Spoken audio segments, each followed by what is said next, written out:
Konnichiwa guys! So, Sunday good vibes tayo for today's video. So, ayan na nga, nandito na kami sa may park. Nadadaanan lang namin to before.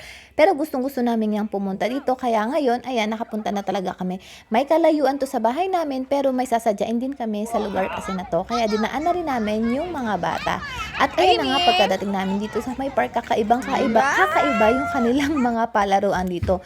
Meron sila ditong malaking slide na pwede kayong sumakay or magpadulas buong pamilya. Tapos meron din silang mga ganyang palaruan. And yung kanilang swing dito, kung makikita nyo guys, napakaganda kasi makikita nyo yung kanilang background na temple. So ayan na yung aking mag-ama. And ayan na nga si Aki Kun. May mga ganyan ding palaruan na ginagawa din kasi nila yan sa school.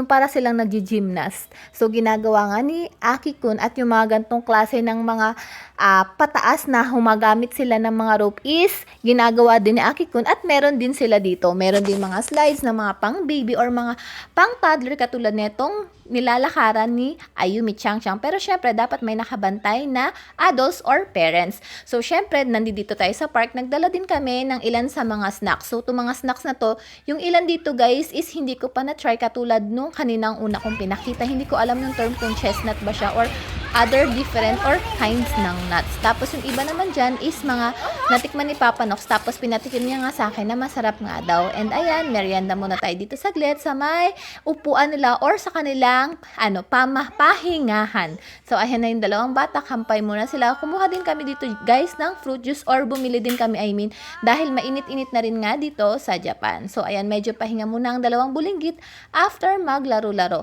At ito namang kinakain ko ngayon na chocolate cake is cutted lang siya guys or yung isang cut lang siya or isang slice masarap din yan siya guys kasi hindi siya ganong katamis. Mabibili niyo yan siya sa mga convenience store or mga drugstore dito sa Japan.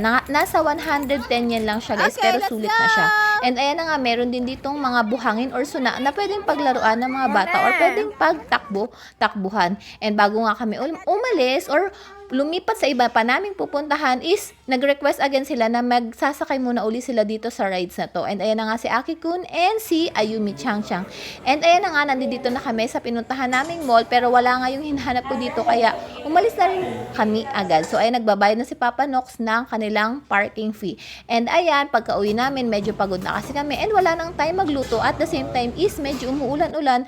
So tabitay kami ni Papa Nox ng kanilang ramen. Every time na magtatabitay kami ng ramen or may cravings kami ng ramen, dito talaga kami kumakain dahil subok na namin and nasasatisfied talaga ang aming cravings pati ng mga bata. So ang usual na in-order ko dito yung kanilang sukimen and si Papa Nox yung kanyang favorite din na ramen.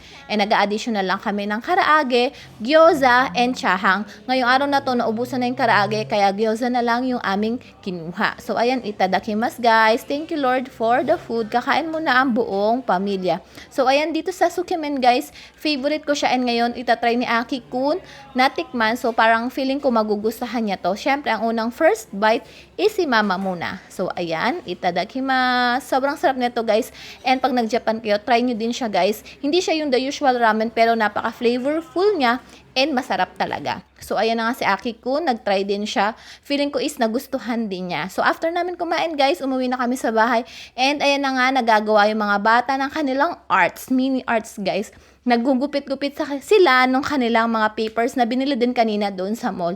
And ayan, kung maririnig nyo yung background, medyo may kaingayan dahil naka-off-road na si Papa Nox at ang mga bata.